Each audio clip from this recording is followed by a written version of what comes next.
और इसी बीच नेपाल से एक बड़ी खबर बता दें, नेपाल में भूकंप के तेज झटके महसूस किए गए हैं। रिक्टर स्केल पर 3.9 की तीव्रता रही है। भूकंप का केंद्र 10 किलोमीटर की गहराई पर था। तो तेज भूकंप के झटके नेपाल की धरती कांपती हुई नजर आई है।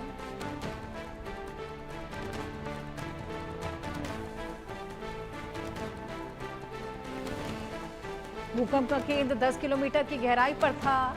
ये भूकंप के तेज झटके महसूस किए गए हैं। 3.9 की तीव्रता रही है और आए दिन भूकंप के झटकों की वजह से खासा परेशानियां लोगों को झेलनी पड़ रही हैं। जिन भूकंप के झटकों को लोग पहले कैजुअली लिया करते थे, अब लोग उससे कहीं ज्यादा डर जाते हैं, क्योंकि साल की शुरुआत से ही तमाम भूकंप के झटके देखे जा रहे हैं। सीस्मोलॉजिस्ट के लिए भी खासा परेशानी का सबब बन गया।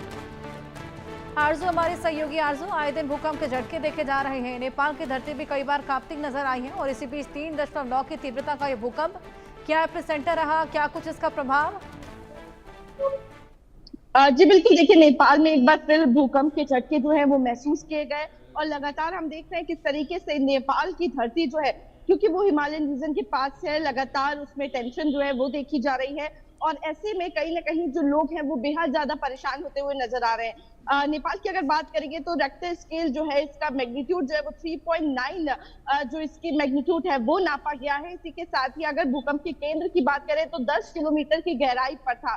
तो साफ तौर पर भले ही वो 10 किलोमीटर की गहराई पे था, लेकिन इसका एपी सेंटर जो मैग्नीट्यूड है वो 3.9 था, क्योंकि अगर हम अक्सर बात करते हैं जब 5 से ऊपर होता है तब भूकंप जो है वो ज्यादा असरदार होता है, यानी कि ज्यादा खतरनाक होता है।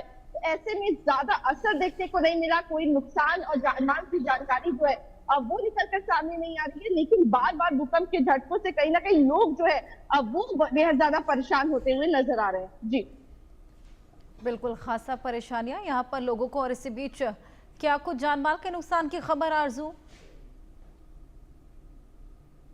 जी नहीं, फिलहाल अभी ऐसी कोई भी जानकारी जो है वो निकलकर सामने नहीं आ रही है, क्योंकि अगर बात करें तो 3.9 मैग्नीट्यूड का जो भूकंप है वो आया है नेपाल में, तो इसकी वजह से कुछ खासा असर जो है वो देखने को नहीं मिल रहा है। लोगों को भी इसकी जानकारी, क्योंकि सुबह का वक्त था, ज्यादातर लोग सो रहे थे, कुछ लोग जो जग भी रहे होंगे उन्हीं को इसका एहसास जो है वो हो पाया और इसीलिए हम देख रहे हैं कि कोई खास जानकारी जो है वो कोई भी नुकसान की नहीं मिल पा रही है। लेकिन जी हाँ, बिल्कुल लोगों में कहीं ना कहीं दहशत है, डर है, क्योंकि बार बार भूकंप के झटके जो है वो नेपाल में महसूस किए जा रहे हैं। जी बिल्कुल आरजू, आपके पास मैं वापस लौटूंगी। हिंद महासागर में भी भूकंप